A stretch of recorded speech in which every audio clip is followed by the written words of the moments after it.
1893. העיתונאי תיאודור הרצל, יהודי מלידה אבל נאמן מסור לתרבות הגרמנית, מציע הצעה משלו לפתרון שאלת היהודים. הוא יזמין את האפיפיור בשם אחוות הגזעים להטביל לנצרות את כל יהודי אוסטריה בטקס מיוחד שיערך בכנסיית סן סטפן שבווינה.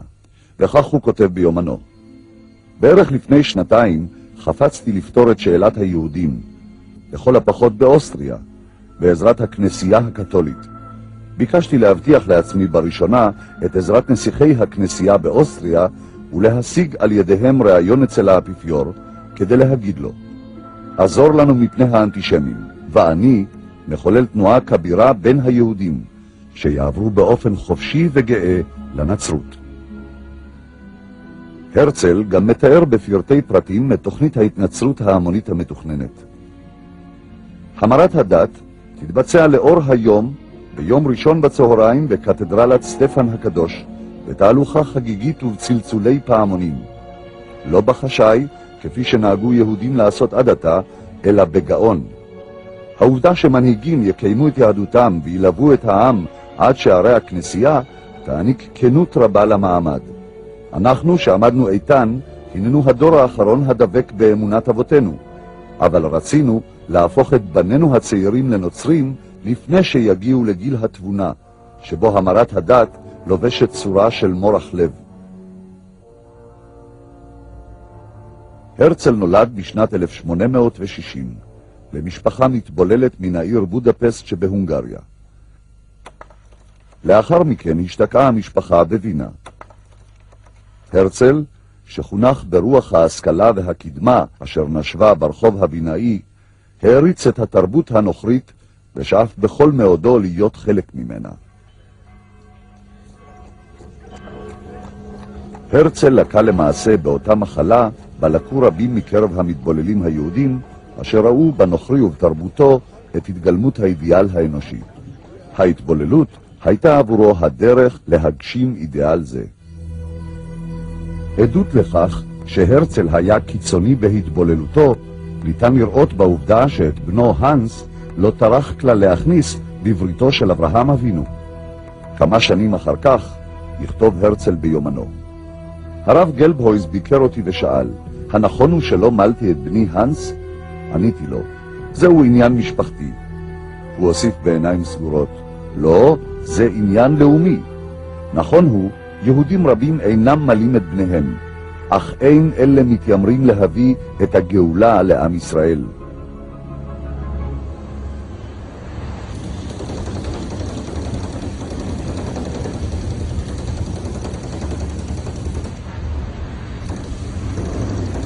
כחניך התרבות האוסטרית, ביקש הרצל להצניע את יהדותו ולהבליט את עובדת היותו גרמני אוסטרי, ואכן כל החיים התנהג הרצל כאילו היה שכזה. הוא העריץ את המוזיקה של וגנר, ראה בביסמרק מנהיג למופת, הזדהה עם הלאומניות הגרמנית המתחזקת ששנים מאוחר יותר הוציאה לפועל את חוקי נירנברג, הכניסה יהודים לגטאות וביצעה את תוכנית הפתרון הסופי בשואה.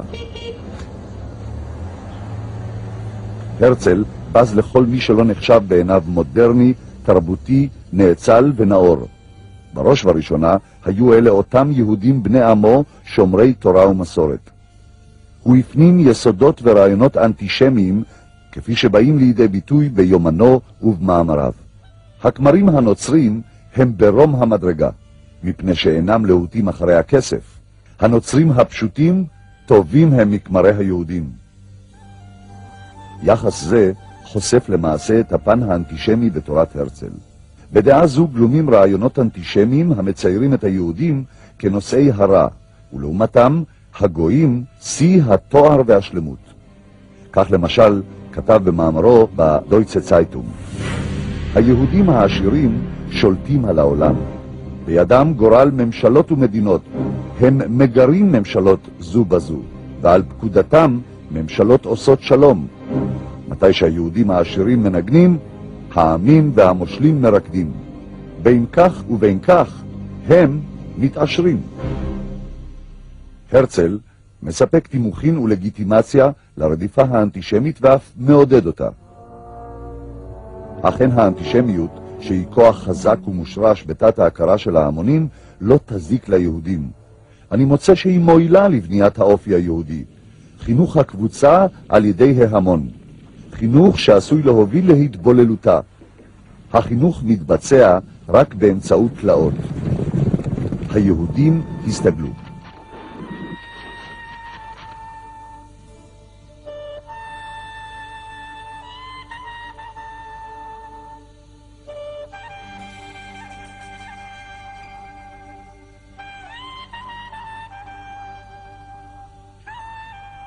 רעיון מצוין עולה בליבי, למשוך אנטישמים ישרים ולעשותם מחסלי הרכוש היהודי.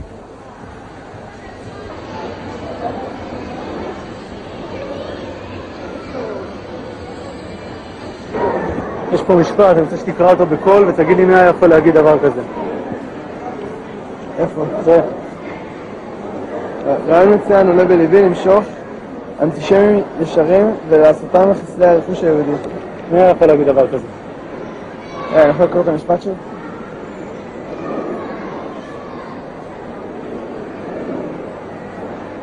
אני לא יודע, בטח היטלר, מלחמת העולם השנייה, דברים כאלה. רעיון מצוין עולה בליבי למשוך אנטישמים ישרים ולעשותם מחסלי רכוש יהודי. מי היה יכול להגיד דבר כזה? היטלר.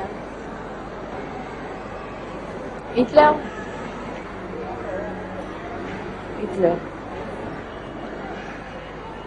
רעיון מצוין עולה בליבי למשוך אנטישמים ישרים ולעשותם מחסלי הרכוש היהודי. מי אתה חושב היה יכול להגיד דבר כזה? היטלר. אם הייתי אומר לך שהרצל חוזה המדינה אמר את זה, היית מאמין לי? לא. אם אני אומר לך שהרצל אמר את זה? אז אני בשוק. אם הייתי אומר לך שהרצל אמר את זה, אתה מאמינה לי? לא. אבל לפי דעתי כאילו יותר כדי לזכור את הרצל בתור דמות חיובית. אתה לא חושב שזה ניסיון מכוון להסתיר מכם משהו שהם לא רוצים שתדעו? יכול להיות, אתה יודע מה? אתה חושב שצריך ללמד את זה?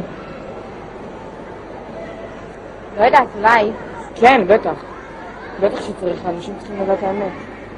אם אני אומר לך שהרצל אמר את זה, זה מתוך האמנים שלו. אז חבל, אז הרצל היה אנטישמי.